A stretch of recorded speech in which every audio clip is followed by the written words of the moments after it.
अस्सलाम वालेकुम guys, today I am going to talk about Erso Pilermo scholarship. जी बिल्कुल, मैं स्कॉलरशिप्स के बारे में बात करना चाह रही हूँ और ये जो स्कॉलरशिप्स हैं इनकी कॉल जो है वो आउट हो चुकी है, जो कि 5 जून से अगस्त 31 2023 है। तो अगर आपने एडमिशन्स के लिए ऑलरेडी अप्लाई किया हुआ था और आपका एडमिशन हो चुका है, this is the right time to apply for scholarship. और अगर आपने अनफॉर्चुनेटली एडमिशन के लिए नहीं अप्लाई किया था तो पेलर्मो यूनिवर्सिटी स्टिल जो है एडमिशन ऑफर कर रही है, आप एडमिशन के लिए भी अप्लाई कर सकते हैं और मीन टाइम जो है आप अपने स्कॉलरशिप के लिए भी अप्लाई कर सकते हैं। और इस स्कॉलरशिप को कौन कौन अप्लाई कर सकता है, आई मीन कौन सी डिग्रीज वाले अप्लाई कर सकते हैं? यस, ग्रेजुएशन वाले भी अप्लाई कर सकते हैं स्कॉलरशिप के लिए, मास्टर्स और सर्जरी और मेडिसिन वाले भी अप्लाई कर सकते हैं, पीएचडी वाले भी अप्लाई कर सकते हैं। तो जी सब अप्लाई कर सकते हैं इस स्कॉलरशिप के लिए। और इस स्कॉलरशिप को अप्लाई करते हुए हमें क्या क्या रिक्वायर्ड है उसके बारे में बात करना चाहूँगी इन डिटेल, और साथ में मैं आपको बताऊंगी कि हमें क्या क्या बेनिफिट्स हैं। चलिए सबसे पहले तो बेनिफिट्स की बात करते हैं। आपकी जो है ट्यूशन फीस बिल्कुल वेव ऑफ हो जाती है, ज़ीरो हो जाती है। आपको अकोमोडेशन फ्री मिलती है, आपको जो है कैंटीन में सब डिस्काउंट मिल जाता है, आप अपने मील्स बिल्कुल फ्री ऑफ कॉस्ट ले सकते हैं। ये सारी चीज़ें जो हैं वो आपको स्कॉलरशिप में जो है वो रैप अप होकर मिलती हैं। और जी बिल्कुल, आप जो है सिर्फ आपको 156 यूरोज जो है आपको वो टैक्स पे करना होता है, बाकी ये जो सारा स्कॉलरशिप है वो आपको एज इट इज़ मिल जाता है। तो बाकी हम बात करते हैं कि स्कॉलरशिप जो है वो मिलता कैसे है और उसको अप्लाई कैसे करना है।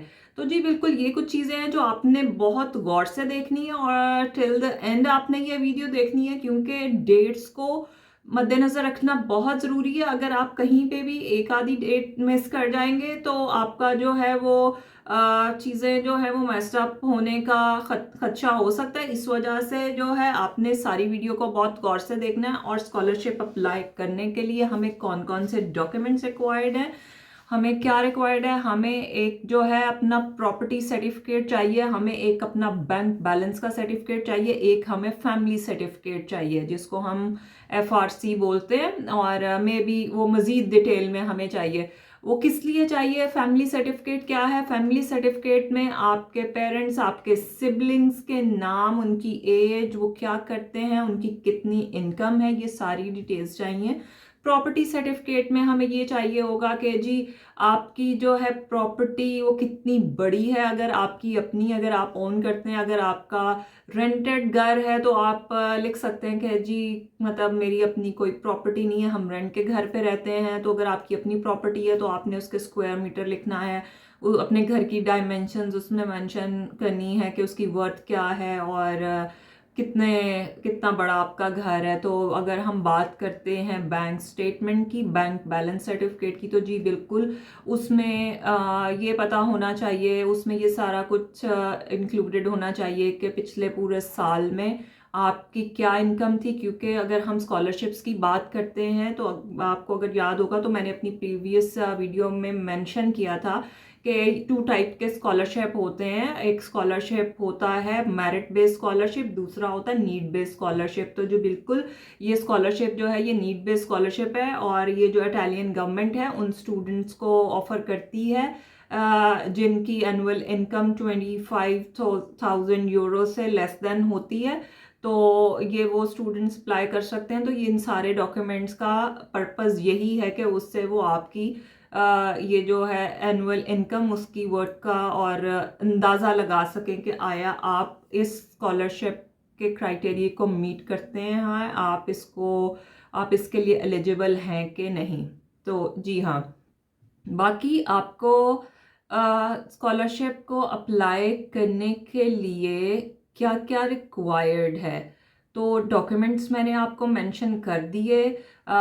जो है आपने अप्लाई कैसे करना है, ऑफ कोर्स आपने पोर्टल पे जाना है, मैं डिस्क्रिप्शन में लिंक दे दूंगी, वहाँ पे जाइए, पोर्टल में अपना जो है आप लॉगिन बनाइए, अपनी पर्सनल जो है पर्टिकुलर्स आपने उसमें ऐड करने हैं, कुछ डॉक्यूमेंट्स रिक्वायर्ड होंगे, आपने वो अपलोड करने हैं। Then you are ready to apply for scholarship. और उसके बाद आपको कुछ टाइमलाइंस हैं जिनको आपने मीट करना है। फर्स्ट जैसे ही आपने ये अपना सारा कुछ अप्लाई कर दिया, आपने डॉक्यूमेंट अपलोड कर दिए, हर चीज़ आपको, तब एप्लीकेशन का टाइम जो है क्लोज हो गया। उसके बाद आपको 10 दिन का टाइम जो है वो यूनिवर्सिटी ऑफर करती है, जिसमें अगर आपने कोई एरर या ओमिशन या आपने कोई चीज़ अपलोड नहीं की, आपने कोई गलतियां की हैं, तो अपनी गलतियां सुधारने के लिए, उन चीज़ों की करेक्शन करने के लिए यूनिवर्सिटी आपको एक 10 डेज़ का टाइम देती है। उन 10 डेज़ में आपने वो करेक्शंस करनी होती हैं, और ताकि अगर कोई चीज़ मिस हो गई है तो फिर से आप उसको फिक्स कर सकें। और उसके बाद जो है फिर यूनिवर्सिटी डिसाइड करती है कि स्कॉलरशिप जो है क्या किस किस को मिलता है, क्या सबको स्कॉलरशिप मिल जाता है। तो अनफॉर्चुनेटली ऐसा नहीं होता, कुछ लोगों को स्कॉलरशिप मिलता है, कुछ को नहीं मिलता। लेट्स से क्यों नहीं मिलता, लेट्स से अगर गवर्नमेंट जो है वो स्कॉलरशिप ऑफर कर रही है, 20 स्कॉलरशिप्स ऑफर कर रही है, तो अगर 20 स्कॉलरशिप्स ऑफर कर रही है तो एप्लीकेंट 40 हैं, तो उसमें फिर क्या होगा कि वो किस तरह से एप्लीकेंट्स शॉर्ट लिस्ट करेंगे। उसमें ये होगा कि जो है वो ये देखेंगे कि जिनकी मिनिमम इनकम है, जैसे कि मैंने मेंशन किया था, आपकी ईयरली इनकम जो है वो 22,500 समथिंग जो यूरोज हैं उससे लेस होनी चाहिए।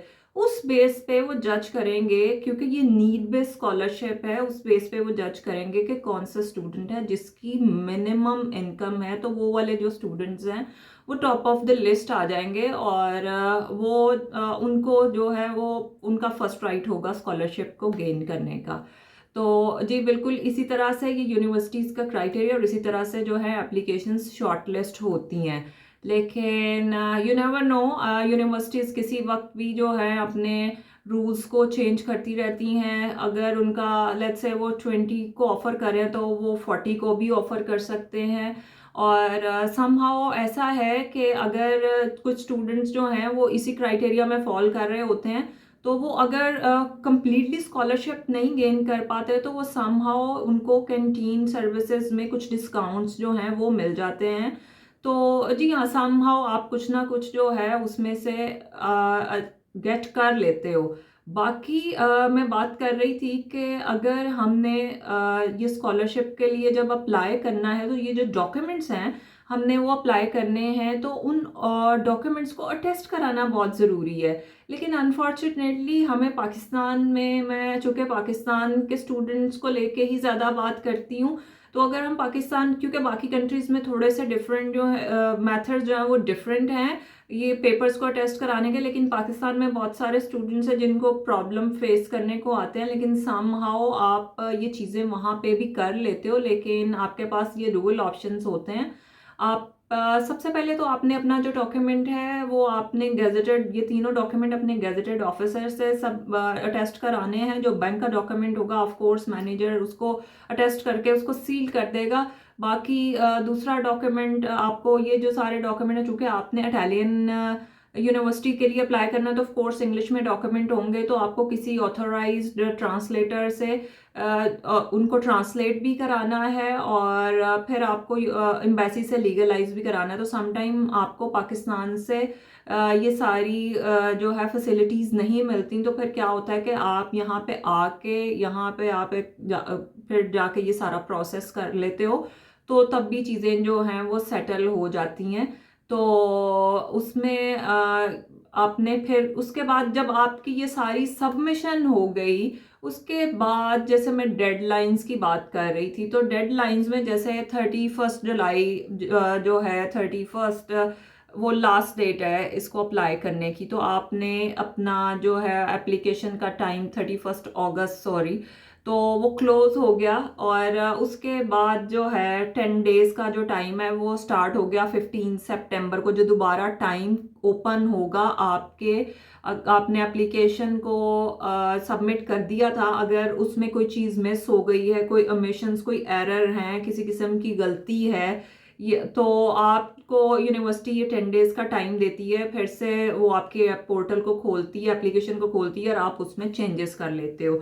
फिर उसके बाद क्या होता है, 29 और सितंबर को वो ये अनाउंस करते हैं हाउस अकोमोडेशन को लेके। तो जी यहाँ पे मैं एक और बात मेंशन करती चली जाऊँ, जब आप अपनी एप्लीकेशन को फिल कर रहे होंगे तो आपने सारे एप्लीकेशन पे जो चेक्स हैं आपने उनको टिक करना सम टाइम, क्योंकि आई थिंक सो या I am pretty much sure कि आपको जो है अकोमोडेशन के लिए भी एक अलग से जो चेक है उसको आपने टिक लगाना होता है।